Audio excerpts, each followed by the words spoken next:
The delicate lace of my wedding dress felt suddenly heavy against my skin as I stared at the tiny USB drive in my hands. Sarah, my sister, had pressed it into my palm just moments before, her perfectly manicured fingers lingering perhaps a second too long. "Don't open it until after the ceremony," she'd whispered, a strange smile playing at her lips. "Consider it my special gift to you." I should have known then.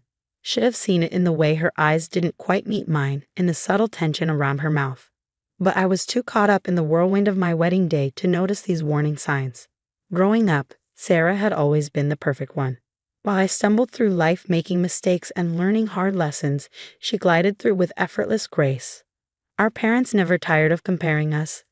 Sarah's straight A's to my B's, her cheerleading victories to my debate team achievements, her string of perfect boyfriends to my awkward dating history. "Why can't you be more like your sister?" became the soundtrack of my childhood, playing on repeat until I almost believed there was something fundamentally wrong with me. But then I met Marcus. Marcus Thorne walked into my life on a rainy Tuesday afternoon at the local coffee shop where I worked part-time while finishing my master's thesis. He ordered a complicated drink with exactly 3 pumps of hazelnut syrup and asked for my number while I was still trying to figure out how to ring it up. His smile was warm, genuine, and somehow made me forget all about my sister's shadow. For the first time in my life, someone chose me first. Marcus didn't care that I wasn't the perfect daughter or the most popular girl. He loved my passionate rants about environmental conservation, laughed at my terrible puns, and looked at me like I was the most fascinating person he'd ever met. When he proposed after 2 years of dating, I couldn't believe my luck. My parents were thrilled. Finally, their less accomplished daughter was doing something right. Sarah, however, had been strangely quiet at the engagement dinner. "I'm so happy for you," she'd said, but something in her tone felt off. I dismissed it as wedding stress. After all, she was my maid of honor and had thrown herself into planning every detail of my special day. Now, standing in the bridal suite of the Grand Plaza Hotel, I turned a USB drive over in my hands. The morning sun streamed through the floor-to-ceiling windows, casting a warm glow over everything. My wedding dress, a classic A-line with delicate beading, hung nearby. In just 3 hours, I would walk down the aisle to marry the love of my life. "Maddie," my mother's voice startled me from my thoughts. "The makeup artist is here." I quickly slipped the USB drive into my clutch. Whatever was on it could wait until after the ceremony, just as Sarah had said. The next few hours passed in a blur of hairspray, makeup, and nervous excitement. My bridesmaids fluttered around me like colorful butterflies in their sage green dresses, adjusting my veil, touching up my lipstick, and sharing nervous giggles. Sarah was conspicuously absent from most of the preparation, citing last-minute maid of honor duties. When she finally appeared, her own makeup was flawless, her blonde hair styled in elegant waves that made my simple updo feel inadequate in comparison. "Everything's perfect," she assured me, but there was something in her expression I couldn't quite read. Later, I would recognize it as guilt. The ceremony itself was beautiful. Marcus looked handsome in his black tuxedo, his eyes filling with tears as I walked down the aisle. Our vows were personal and heartfelt. I promised to always support his dreams, and he vowed to love me unconditionally. Sarah stood beside me, holding my bouquet, her face a mask of serene happiness. But there were moments, brief flickers, when I caught her looking at Marcus with an intensity that seemed out of place. Once, during the exchange of rings, I could have sworn I saw him glance her way, but I dismissed it as another trick of my nervous mind. The reception was everything I dreamed of. The ballroom sparkled with thousands of tiny lights, the dance floor filled with laughing guests, and the champagne flowed freely. Marcus and I shared our first dance to "At Last" by Etta James, and for those few precious minutes, everything felt perfect. Sarah gave her maid of honor speech, her voice thick with emotion as she talked about growing up together, about watching me find love. "Marcus is exactly what my sister deserves," she said, raising her glass. "To the happy couple." If only I'd noticed how her hand trembled slightly as she spoke those words. It wasn't until late that night, after the last guest had left and Marcus had fallen asleep in our hotel suite, that I remembered the USB drive. I sat at the desk in the sitting area, still in my wedding dress, and plugged it into my laptop. A single folder appeared, labeled "Open Me." Inside were dozens of files, photos, videos, and text messages. My cursor hovered over the first image, and as I clicked, my world shattered. There they were, Marcus and Sarah, wrapped in an intimate embrace. The timestamp showed it was from just 2 weeks ago. My hands began to shake as I opened file after file, each one worse than the last. Text messages revealing months of secret meetings, photos taken in hotels, restaurants, and places I recognized from my own dates with Marcus. The final video was dated just yesterday, my sister and my fiancé in the hotel's storage room, planning their future together. Once she finds out, Marcus's voice came through my laptop speakers, "We won't have to hide anymore." Sarah's response was like a knife to my heart. "I've always been better for you anyway. She'll understand eventually. She's used to me getting everything first." I sat there in my wedding dress, staring at the screen until the sun began to rise. The weight of the betrayal pressed against my chest until I could hardly breathe. All those times Sarah had been helping with wedding preparations, all those late-night meetings Marcus had for work, it had all been a lie. But as the initial shock wore off, something else began to take its place. A cold, calculating anger I didn't know I possessed. Sarah had always taken everything from me, always had to be first, always had to win. She'd probably expected me to crumble, to run away in tears, leaving them free to be together. Not this time. I looked at my reflection in the mirror, my makeup still perfect, my dress still pristine. I was done being the sister who gave up, who stepped aside, who accepted second best. Sarah had given me this USB drive expecting it to destroy me. Instead, it had given me something far more valuable. The truth, and with it, the power to finally take control of my own story. I opened my phone and began making calls. First to my lawyer, then to the family accountant, and finally to a private investigator I'd hired months ago on a hunch, one Sarah and Marcus knew nothing about. By the time Marcus stirred in the bedroom, I had set everything in motion. The sun was fully up now, casting long shadows across the hotel room floor. I heard Marcus moving around, probably wondering why I wasn't in bed. In a few minutes, he would come looking for me, expecting to find his devastated new wife. Instead, he would find someone very different. I smoothed my dress, checked my makeup one last time, and turned on my laptop's camera to record. After all, if Sarah could collect evidence, so could I. And I had a feeling the next few hours would be very interesting indeed. The bedroom door opened and Marcus stepped out, his hair tousled from sleep. "Maddie, what are you doing up so early?" I turned to face him, Sarah's USB drive displayed prominently on the desk beside me. "Good morning, husband," I said, my voice steady and cold. "We need to talk about my sister." His face went pale, and I knew the real story was just beginning. Marcus stood frozen in the doorway, his face a mask of confusion that quickly morphed into panic as his eyes landed on the USB drive. "Maddie, I can explain," he stammered, taking a step forward. I held up my hand, stopping him in his tracks. "Actually, I think I can explain better." I turned my laptop screen toward him, showing a paused frame of him and Sarah together. "You see, while you were busy sneaking around with my sister, I was busy too." His confusion deepened. I could almost see the gears turning in his head, trying to figure out how much I knew, how he could spin this. That's when I decided to show my full hand. 6 months ago, I continued, my voice steady. I noticed something odd about the company's accounts. I watched his face pale further. Wire transfers to offshore accounts, suspicious consultancy fees, and interesting patterns in our client contracts. Marcus swallowed hard.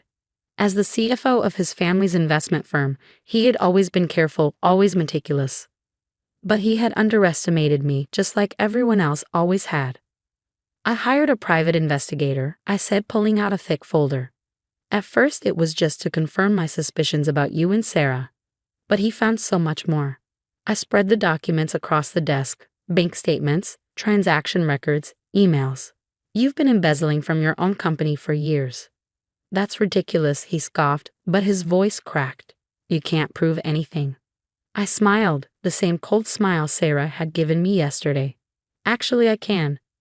You see, while you were busy planning your future with my sister, I was gathering evidence. Every transaction, every fake contract, every penny you stole, it's all here." "Why?" he whispered, collapsing into a chair. "Why go through all this?" "Because I knew." I stood up, my wedding dress rustling softly. I knew about you and Sarah months ago.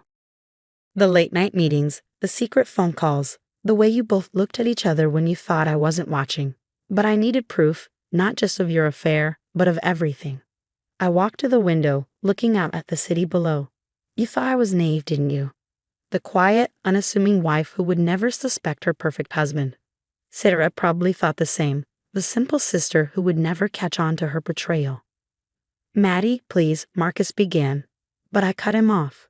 I've already sent copies of everything to the SEC, the FBI, and your company's board of directors. I checked my watch. They should be receiving them right about now. As if on cue, his phone began buzzing frantically. Text messages, emails, missed calls. His carefully constructed world was crumbling in real time.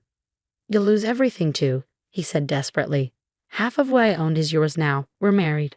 I laughed, a genuine laugh that seemed to startle him. No, Marcus, we're not. You see, I never signed the marriage certificate. Yesterday wasn't legally binding, just a very expensive party. His face contorted with rage. You planned this? You went through with the wedding knowing you were sleeping with my sister. Planning to leave me once you'd secured the merger with my family's company? I pulled out another document. Yes, I knew about that too. The prenup you insisted on. I had my own lawyers review it very carefully. They found some interesting clauses buried in the fine print. Just then, the door burst open. Sarah stood there, still in her maid of honor dress, her perfect makeup now smeared with tears. Marcus, they're saying something about fraud on the news. What's happening? I turned to face my sister, feeling oddly calm. Hello, Sarah. I was just explaining to Marcus how your special wedding gift backfired. She froze, her eyes darting between us. What do you mean? The USB drive, your evidence of your affair with my husband. Did you really think I would just fall apart when I saw it? Run away in tears while you consoled Marcus and took my place. I didn't, she stuttered. You didn't think. I finished for her. You never had to. Everything always came easily to you. Grades, popularity, success. Even when you wanted something that belonged to someone else, you just took it.